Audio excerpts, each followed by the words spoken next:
Hey guys, greetings and welcome to the DB Bits channel. You're going to notice this is a different approach. I am doing this presentation in English to reach more people. I'm going to do one similar session of that in Portuguese later at a later time. It's not gonna be right now, of course, because you can see that I'm kind of tired. I'm not in my regular setup. I'm not using my regular setup. I don't have my mic here. I don't have all my equipment here. So and I'm doing that because tomorrow I'm gonna present at in-person conference session. It's gonna be the Ignite tour at Mexico City, where I'm gonna talk about SQL Server 2019, get to know your new data platform, about pretty much some of the new features that SQL Server 2019 has to offer to you guys. And I'm doing that in English because I want to maximize the reach.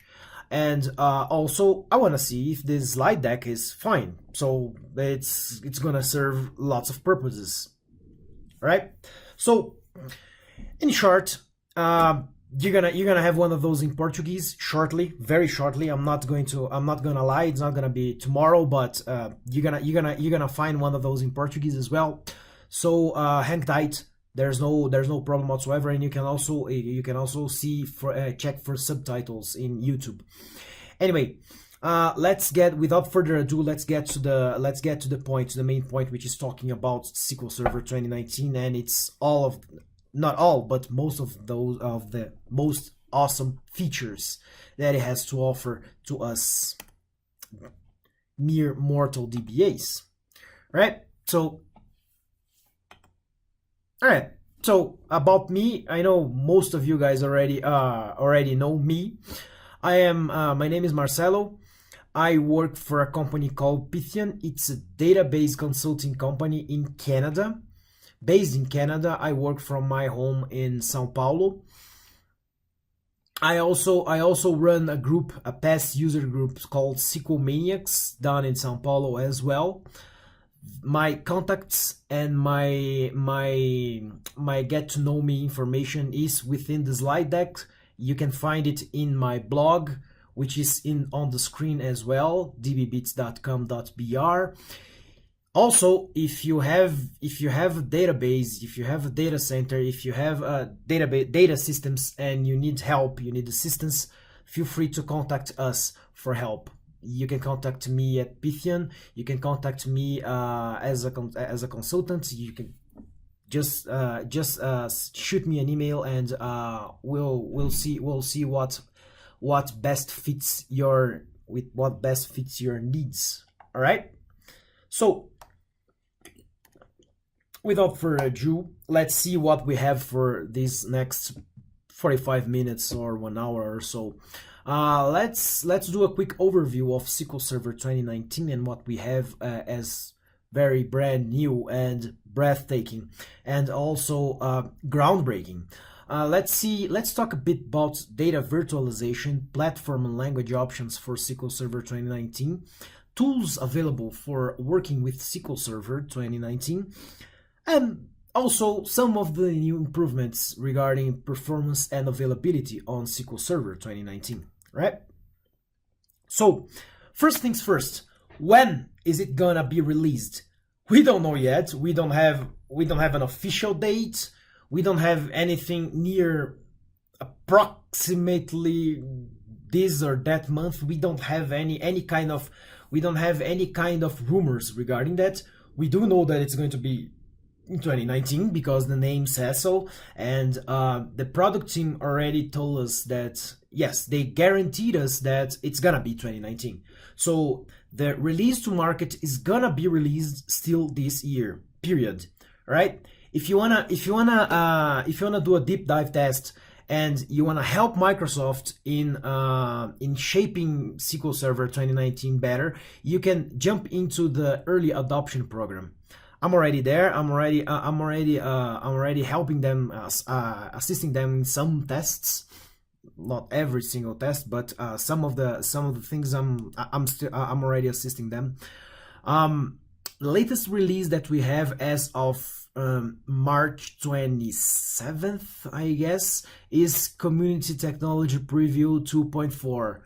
Please, and I do not, please and please again, I do not encourage you guys to use that in production. Of course, only crazy people would do that.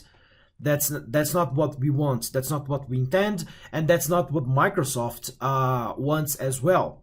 Microsoft releases community technology previews as quickly and as early as possible, so that the community can test the product and some of the new features earlier than it's released to the market.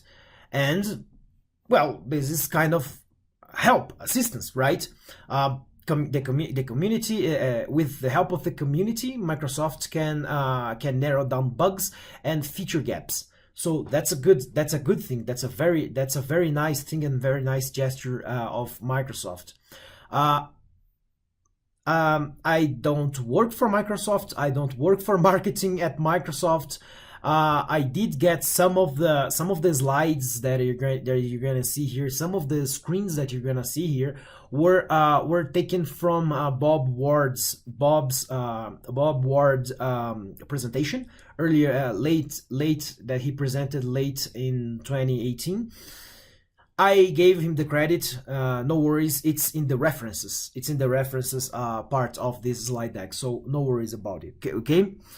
And Microsoft is convinced, and I'm also convinced, as a simple and old school DBA, that you're gonna love SQL Server 2019. It's by far, from what I could see, the most groundbreaking and most revolutionary version. Well, 2005 was a pretty cool release, right?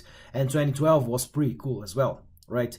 We do have, most of our audience is DBAs, is comprised of DBAs, so, and our jobs are changing. Oh, they are changing. Some things are still foggy, if I can say that, or fuzzy, if you will. Licensing costs, because now we can literally use SQL Server in Docker, and when I reach that part, we can discuss that better. But how does licensing work with Docker? I can like spin up 500 Docker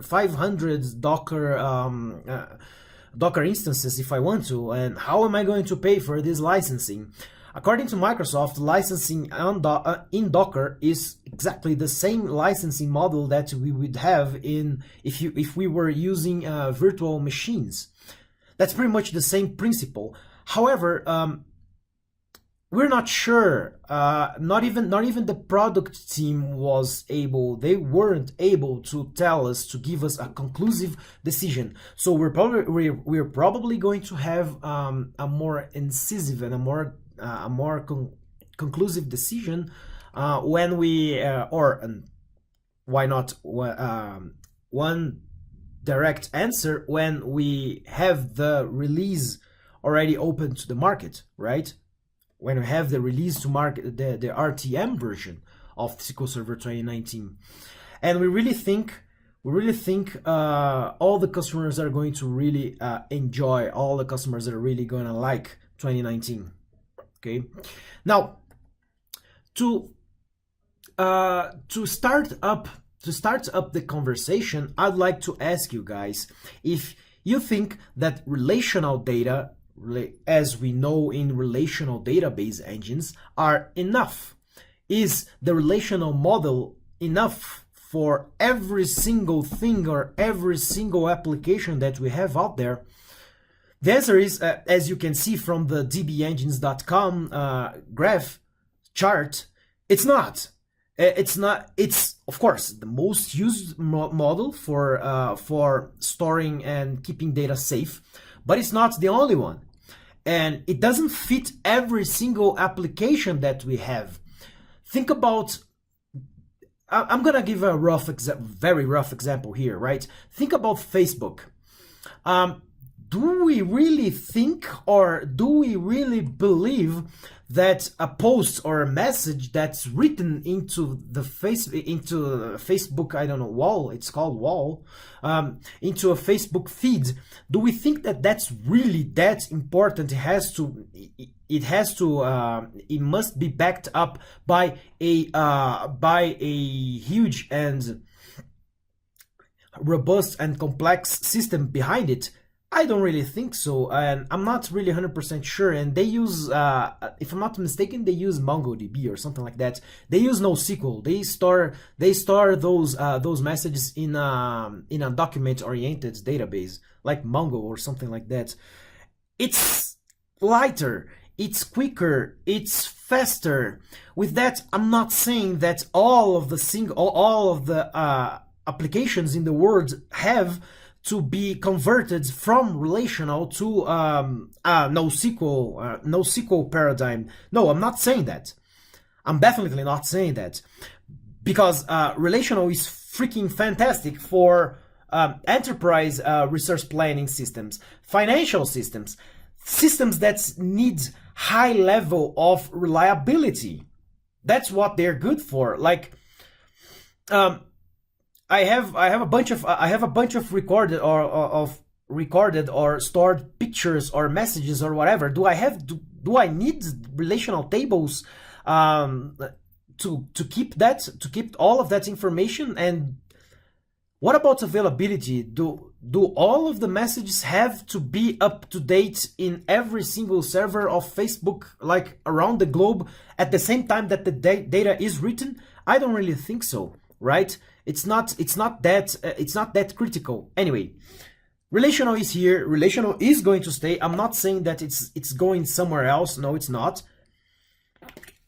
Let's not do crazy assumptions. But we do see other models rising, because other models are serving to other application types, applications that are not really that critical into data safety, for example, right? So if we check a bit on this chart regarding trend of database models, database paradigms, we can easily see that relational is old. Let's say it's more than 30 years old, but relational it's there. It's like a plain line. There's no growth in relational, because everyone already uses relational. We do see a really big growth here in graph databases, Facebook, relationships, ways getting to the nearest point in a map, on a map, something like that, right? Anyway, you can check more cool charts in db/engines.com. It's really nice. It's really fun to see. And where does SQL Server 2019 gets into all of this? Where do we introduce SQL Server 2019? Well, thinking about all of this data explosion, Microsoft added a lot of new features, or a lot of capabilities, has been adding lots of capabilities into SQL Server along the years, pretty much along all of the last decade. We do see intelligence over any, sorry about that, guys. We do see intelligence over any data. What does that mean? SQL Server works with Spark now. You can write queries in T-SQL. You can write queries in Spark. There's an internal SQL Server engine works together with the Spark engine as well. So you can do analytic queries directly into your data, right? You don't need to worry about platform or language. Matter of fact, of course you do. Yes, you do, because you have to see in your shop, in your company, in your office, you have to see what's the best choice of operating system. What are they using already? What's your team's, your system admin's expertise right now? Oh, Marcelo, they use way more Linux than Windows. They prefer Linux than Windows. Okay, you can now run SQL Server in Linux. Ever since 2017, you could use SQL Server in Linux. Now you can keep on using that, but the feature gap is closing. I mean, SQL Server has been ported to Linux, and it's the very same base code, very same binary code that runs in Windows.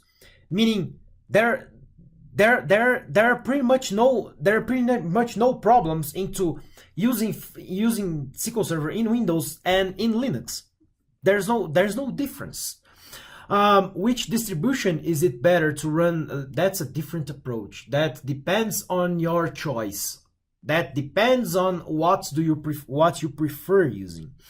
Marcelo, I have a bunch of SQL Server in Windows. Should I migrate them to Linux? No. Microsoft doesn't want you to migrate from Windows to Linux. Microsoft doesn't want you to migrate from Linux to Windows. Microsoft wants to give you an option. That's it. Choice. That's the keyword here. You want to run Linux? Fine. Use your SQL Server in Linux, and it's getting better, guys. Trust me, it's getting better. I can't disclose all of the information, but it's getting way better. The engine was already ported, the agent, etc. Now we have all of the replication kinds, all of the replication types in Linux. We have DTC in Linux as well. Not now. We're gonna have in RTM 2019. Anyway, and we have more features coming in. So hang tight to that. You can use SQL Server in Docker. You can use SQL Server in Kubernetes, which is Kubernetes is a Docker orchestrator, a container orchestrator for when you want to run a bunch of Docker images at the very same time. You want to create or deploy a Docker cluster. Anyway, you can write your code in T-SQL. Right? We already could. Cool. You can write your code in C, in C++, in C, in C#, VB.NET, CLR. Remember that, guys? You can run your code in Python. Oh, that's nice. You can run your code in R, which is the statistical language for machine learning. Cool, that's nice. You can run Java. Oh my God, now I have to learn Java. No. Again, you have the choice. Right now, Microsoft is giving you choice. Microsoft doesn't want you to change anything that's already working. Microsoft wants to give you choice. That's it. That's about it. We're gonna discuss those things, those features, in a bit more deeper in a bit. Okay, shortly. All right. Industry-leading performance. I don't have to talk about it. Microsoft SQL Server has been along the years one of the best, if not the best, performance taking database, relational database. Most secure over the last 8 years. That is 100% true. Okay, I can't stress any further. Of course, don't give your developers the system admin password. In most cases, you're going to disable it, right? Right. Nice. Anyway, and you can use Power BI, you can use SQL Server reporting services, you can use pretty much everything to create rich reports that gather all of the intelligence that you're going to put under the hood from SQL Server, right? Fantastic. And everything is pretty much out of the box, right? You do have in-memory across everything. You can enable in-memory across everything from your private cloud to your public cloud using Azure SQL Server, Azure SQL. That's consistency, and that's cheaper as well. All right, one data platform or one unified data platform connects to all of your data, and I mean literally all of your data. Relational, NoSQL, Hadoop. Microsoft has improved the polybase feature, which was an engine that was introduced in 2016 to connect to HDFS and data lake. Yes, Exactly, HDFS and data lake. Now you can connect to NoSQL, you can connect to Hadoop, you can connect to other relational engines. You can do that in 2016. Create intelligence from all of your data. Well, you can use there's a machine learning engine within SQL Server as well. So you can use Spark, you can use T-SQL for that as well, and you can use for that you can use Azure Data Studio to manage every single feature that we're talking about here. You can use Azure Data Studio, which is a really nice, cool new idea for development and for administration as well. And it works in every single operating system out there, right? So, still talking about big data analytics and AI, we do have data virtualization to enable connection to all of our data sources, all of the most varied data sources that are out there in the market. And the key thing here is we don't have to develop any more. Well, sometimes we do, but we don't have to worry about ETL as of right now. We can reduce costs in developing ETL by simply connecting to an external data. How? Polybase is going to connect to the data, to your external data, and Polybase is going to query your data directly. And you're going to gather all of the data that you need, and SQL Server can cache this data. Wow, Marcelo, that's really impressive. Yes, I'm gonna show you that real quickly, and then you can do all the transformation that you need, or you can simply avoid the transformation that you need because data is there. You're simply connecting to your source of data, and that's about it, right? Pretty neat, right? Yeah, I like that. I like that idea as well. SQL Server now runs with Spark, and both of those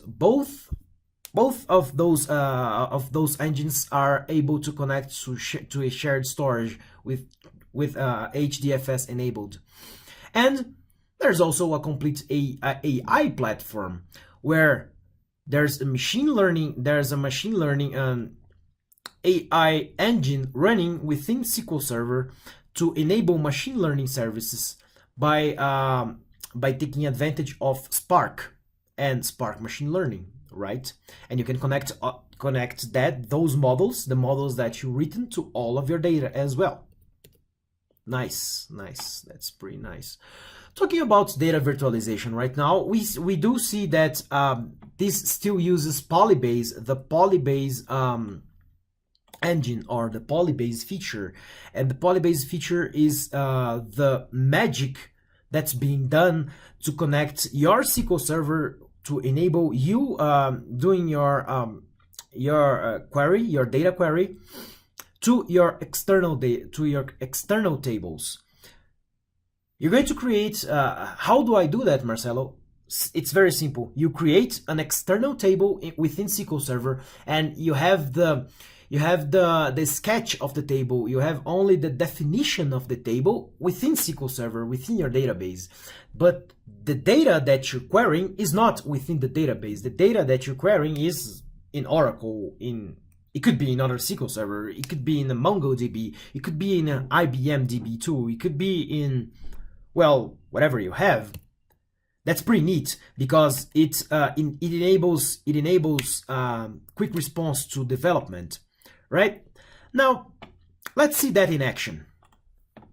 Nice. Let me pause here real quick. All right, guys. So I'm gonna jump to Configuration Manager, of course. I'm using the latest CTP. Okay. Let's jump to Configuration Manager here. I do have Polybase engine turned on. Let me turn on data movement as well. I don't need the agents, that's fine. Let me check my Oracle instance here real quick. Yes, I use Oracle in Windows. Shame on me. Starting. Excuse me.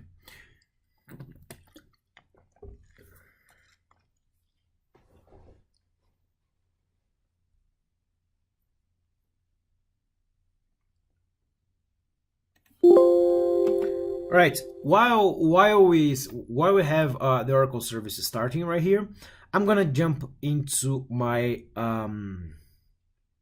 Data Studio, Azure Data Studio.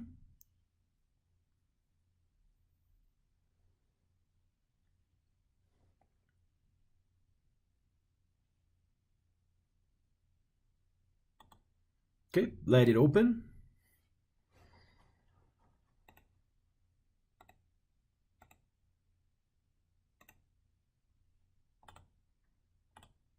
Okay.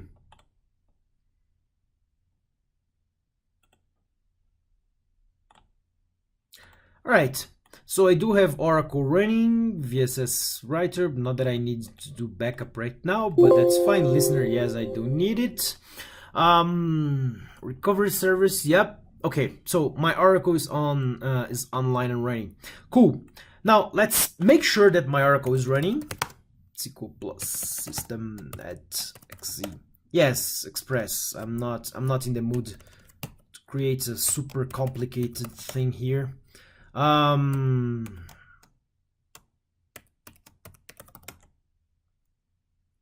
Great.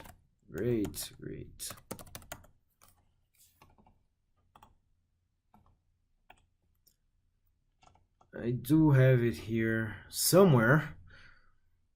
I do have it.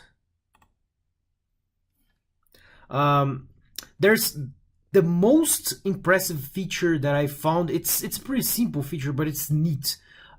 Is the ability to create notebooks. When I create notebooks, I can record and I can store the result sets by the time on the time that I executed it. It's pretty neat.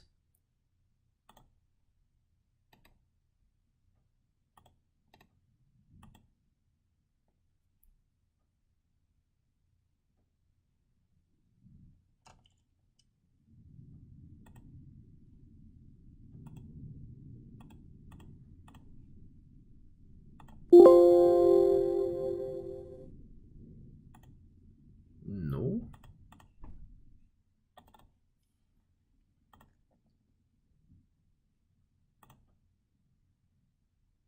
Ah, there you go. So, okay, before. All right.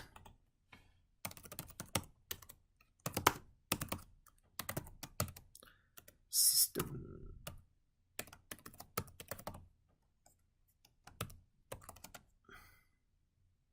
All right. So I'm connected to Oracle here. Okay. It's 18C Express. I don't care about anything else in Oracle. No, I'm joking. I do care about Oracle because it gives me money for it converts into money. Why, Marcelo? Yeah, because I have to migrate stuff from Oracle. That's nice. joking. I'm joking. All right. Oops. It's sample, if I'm not mistaken. Sample regions. Okay. So I do have this table in Oracle, which is called sample.regions, and it's a pretty neat, simple table, right? Just for the sake of the example. I'm doing a select star here to see the data that's in the table, and let's go by one by one.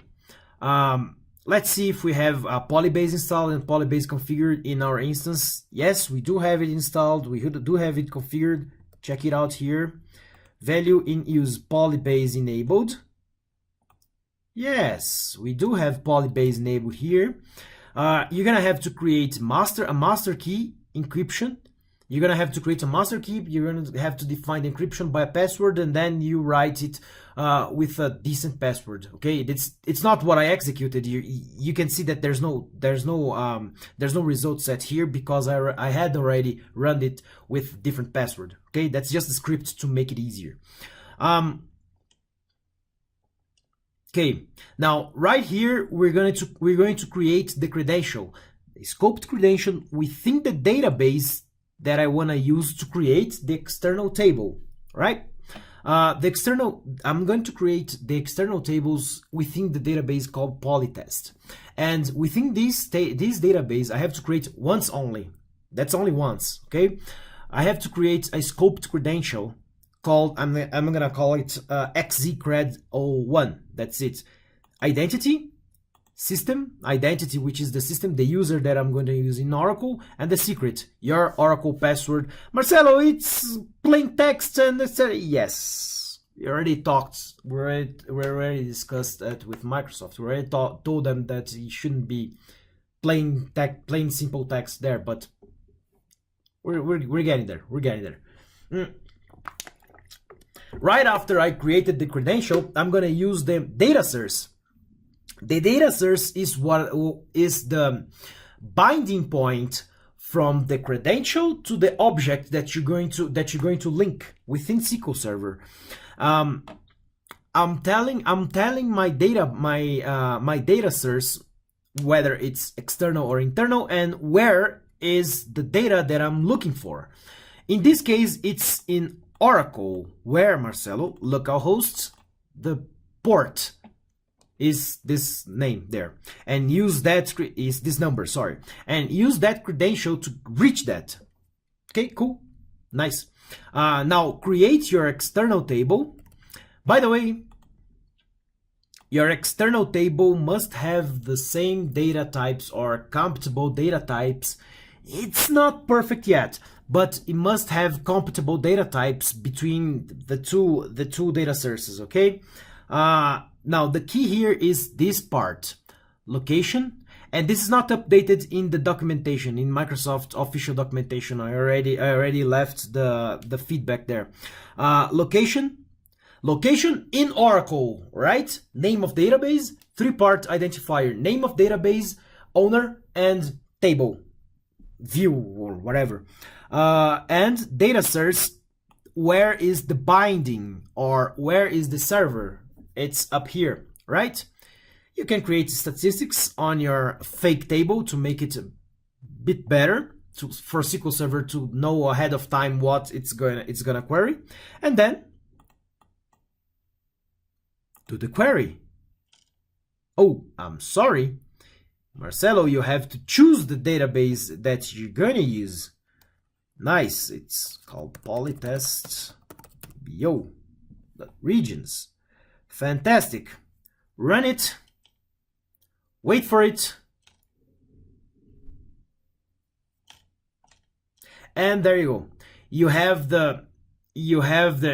your query there. This query was executed in Oracle and then it was brought back to SQL Server. That's awfully similar to linked server. Yes, it uses parts of linked server, but Polybase is the intelligent part here. It's not linked server anymore, and it's not flunky. It's pretty robust. It's a pretty robust solution. Anyway, can I see? I can see the. I don't recall how I. There's a place here. Anyway.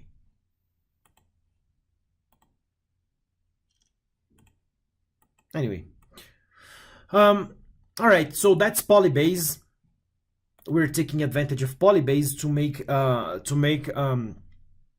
reading within our to make a query, to create a query within our database, our SQL Server, right?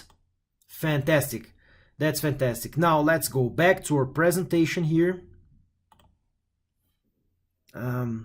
Where was I? Here. Should already be open. Oops, sorry about that.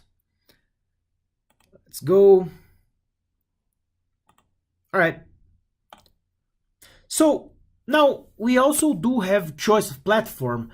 We used to have that with SQL Server 2017, Marcelo. Why is it suddenly there? I could use Docker, I could run SQL Server in Red Hat, in Ubuntu, in SUSE, in Docker. What's the difference here? Well, SQL Server is closing the gap because, you see, there was SQL Server the core, which is the engine itself, the executable program that I could use without issues.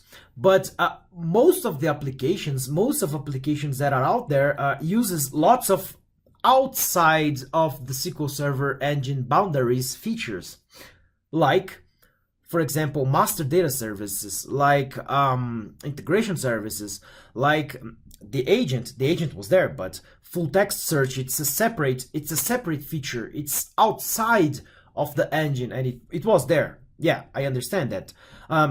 Replication wasn't fully there. Now, with that, we do see transactional snapshot and merge replication getting into the SQL Server on Linux. So Microsoft is closing the gap. Microsoft is showing the market that it's very possible, and it's very good, it's very cool, it's very likely to use. If you want to, you can use your SQL Server within Windows or within Linux or within Docker. Microsoft is also bringing DTC to SQL Server on Linux. Microsoft is also bringing the machine learning engine into Linux as well. And there are more. I can't disclose it here, but I can say Microsoft and SQL Server loves Linux. It's simply to give the customers a choice. Power to the customers. That's the motto here. That's what the selling point is here. We don't want SQL Server to be this great product without and we don't want to see customers being frustrated by oh, my shop is a Linux only shop, I can't run SQL Server here. And we heard that a lot. Also, a cool story that I have. Back in May 2018, I was presenting a session in SQL Saturday, New York, and I don't remember the name of the company, but an employee said, it was a big consulting firm, whatever. They said, but it was a law firm. It wasn't a tech. It wasn't a tech shop. It was a law firm, something like that. He said, Windows is too expensive. My managers say Windows is too expensive, so we're extensively testing all of our databases in Linux. And that's good. That's a good thing. That's what Microsoft wants as well.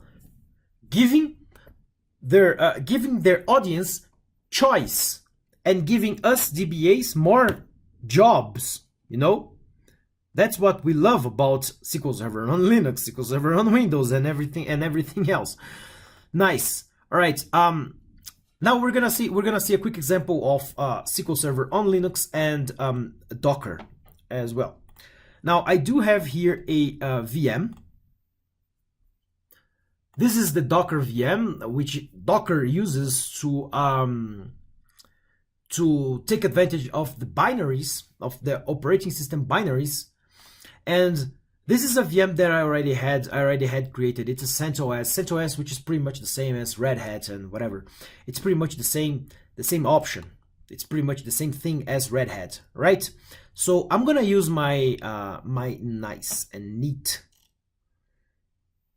MOBA Xterm, which is an SSH connection tool, which is a great tool, by the way. Marcelo, I use PuTTY. I use the native Windows SSH. Yes, you can use whatever you want. I like this one a lot. It's going to make a connection to my Linux here, and on the black window I do have my terminal, my SSH terminal. On the left pane I do have this neat Explorer view, which is my file system within Linux, and I can drag and drop a file from my Windows Explorer into this window here, which is pretty handy, pretty fantastic as well. Nice. So this is Linux, this is CentOS, right? Do I have SQL Server running here? Systems systemctl status. Oops. MS SQL services. What's my password? My password is really complicated. See, I do have SQL Server running there. Fantastic. That's good. That's good. I'm not gonna get into details as to how or what is running here, but SQL Server is running here, and I'm gonna show you guys, and I'm gonna prove it to you guys now. So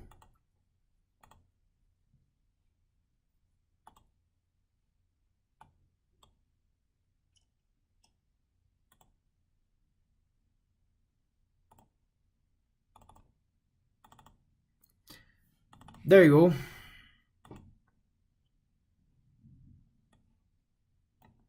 Now AdventureWorks, you're gonna restore it as AdventureWorks 2008 R2, and it's gonna go to, well, thank you SSMS. It does the dislocation for me, the move for me. That's fantastic. Restore it. It's there, okay? Believe me, it's there. I don't believe you. All right? Oops, sorry. Wasn't my intention.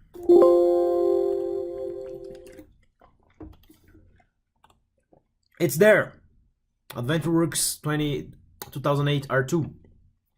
Great, fantastic. Now, and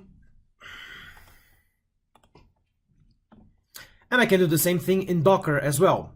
However, whenever you stop your Docker image, you lose pretty much everything. You have to do that with persistent disk outside of Docker. Docker runs as a simple binary provider for you. Let's go back to our PowerPoint slides.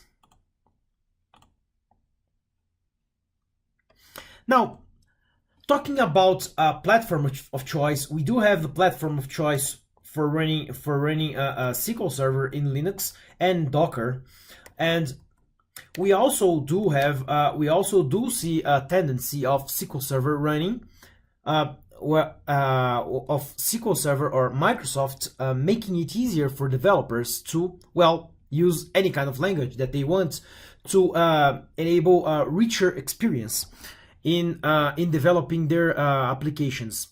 How does that work? You can run R code within SQL Server. You can run Python and you can run Java. Marcelo, that's kind of scary that you can simply run the Java piece of code within SQL Server memory. It's not exactly within. No es precisamente dentro. It's not exactly in the very same memory realm that SQL Server is running. There's a process called Launchpad. Let me show that real quick to you guys. It's here. It's that small engine here. It's a service, and Launchpad does the orchestration. Launchpad does the orchestration between SQL Server code and the Java code that's running your Java development runtime, your JDR, and there's a direct communication tunnel between the code that your Java runtime is running and SQL Server is running, but the Launchpad is the piece of code doing the orchestration between these two programs, where you don't have the Java code running within SQL Server memory realm, which makes it a lot safer than simply running Java code within SQL Server precisely. And Python and R were already added to SQL Server 2016, but it's improved. It's way improved in 2019. It's way better in 2019, and Microsoft also extended the possibility of running Java code, which is really cool. Marcelo, I'm a DBA. I'm gonna have to learn Java now? No, you don't have to. Microsoft wants to enable choice. That's what I heard, and that's what we can see Microsoft's doing. They want to empower clients to choose. That's what they want. That's what they want to do. You wanna run Java code. You have a very complex app logic, which is already created in Java. You don't wanna translate that to C#. You don't want to translate that to VB.NET. Okay, that's fine. You don't have to translate it to CLR. No problem whatsoever. Simply pick the piece of your Java code, convert it into a JAR file, and run it within your JRA environment, your Java runtime environment, and let's consume your SQL Server data on the other side of the pipe within the same server. No problem whatsoever. Right? Fantastic. Now, some other performance and troubleshooting improvements that we can see in SQL Server 2019. Batch mode on row store. We did see some great improvements in performance when batch mode was turned on execution plans, but this was only enabled on column store indexes.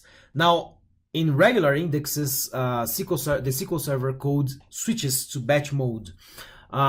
We can also see row mode memory grant feedback. We could only see that in 2017 with column store index as well, which was running when it was running in batch mode. And why is that good? Picture the following scenario. SQL Server has to create a plan. SQL Server has to create an execution plan for your query, right? Yes. It's gonna compile a plan and it's going to guesstimate how much memory it's needed to run this query. Suppose that SQL Server, and sometimes that's true, sadly, suppose that SQL Server comes up with the number, I don't know, 200 megs of memory for running a single query, which is a lot. But it turns out SQL Server, when SQL Server executed, it simply needed, I don't know, 10 megs instead of 200, because its estimation was flawed at that particular time, and well, it happens. In runtime mode, SQL Server is going to reduce that memory and leave it for other operations and release it to other operations. So that's really nice. It's really cool. Table variable deferred compilation, which is fantastic. I really like this feature because it takes the table variable used to the next level. How so, Marcelo? Well, whenever we use table variable, and most developers don't take that into consideration, is that table variable, and up until SQL Server 2017, table variable are estimated with only one row. SQL Server always thinks that table variables have only one row. That's a fixed number. It doesn't have an estimation in there. With table variable deferred compilation, we do have some sort of estimation in execution time, which is really cool.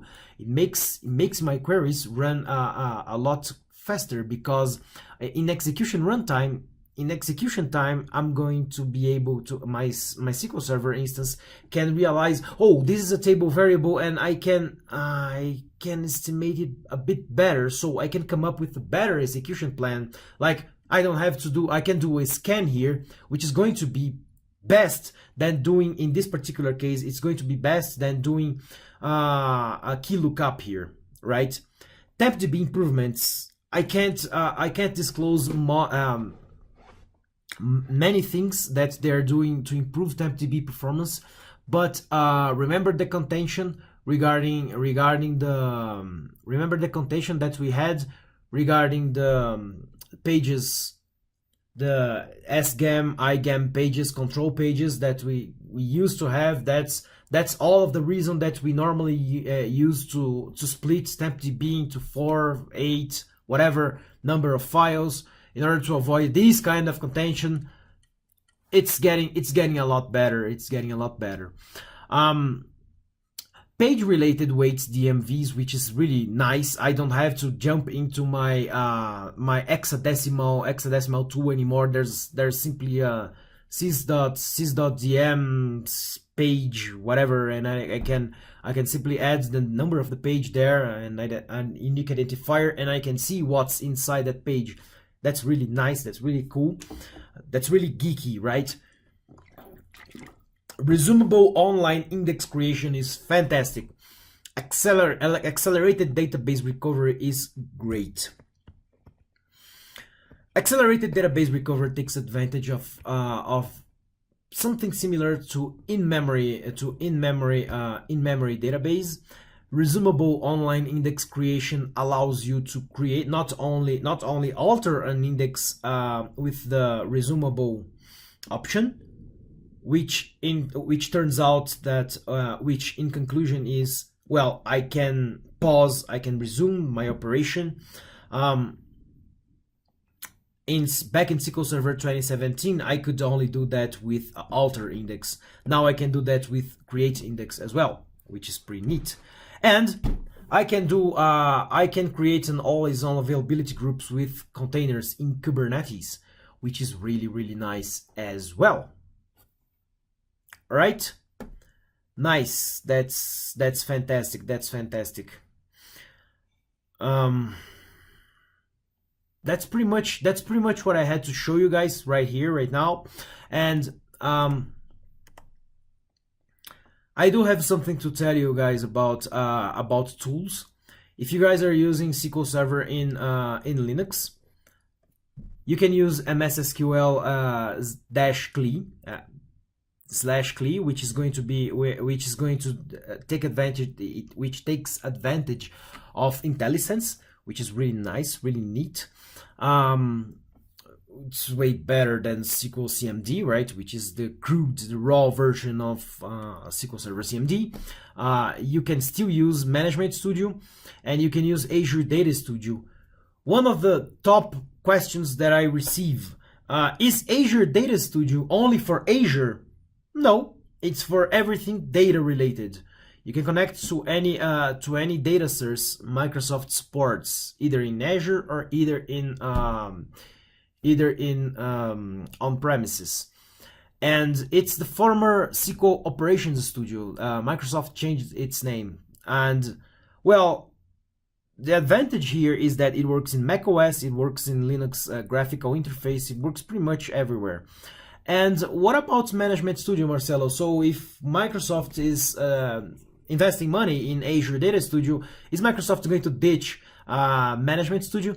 Absolutely not. Management Studio is here to stay, and it's the best managing tool for SQL Server if you're using Windows. There's no reason for changing that. You can use and you can take advantage of notebooks like I showed you guys with the Polybase demo for Data Studio, but Management Studio is here to stay, and it's not going anywhere. It's still the best tool for, in my humble opinion, it's still the best database management tool ever, right? There's still some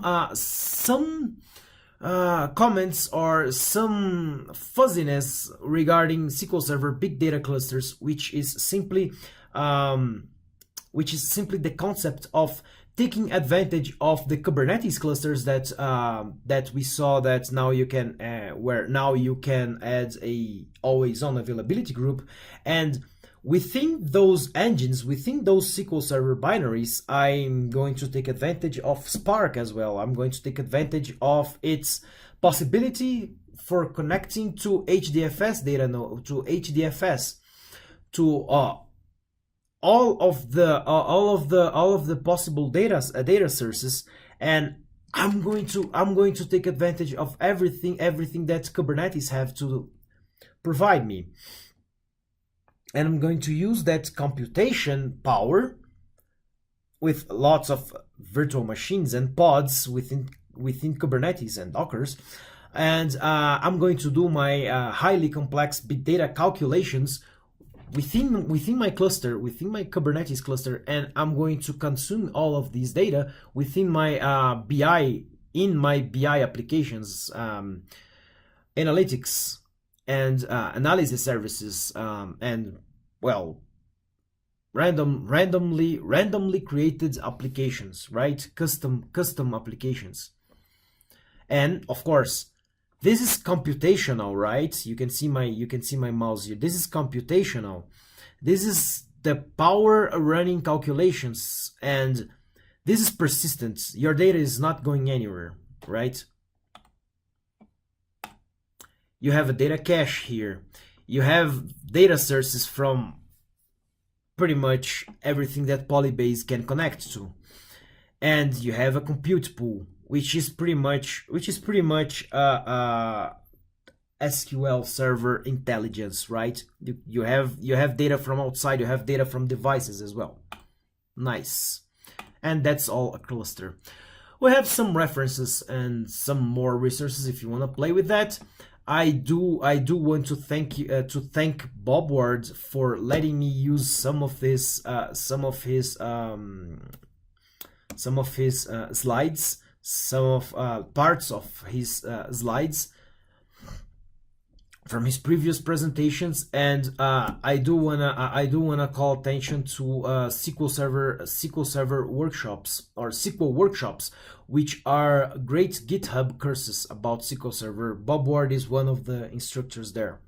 All right? Great.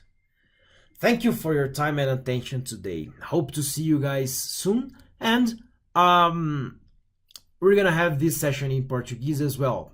Cool? Thanks.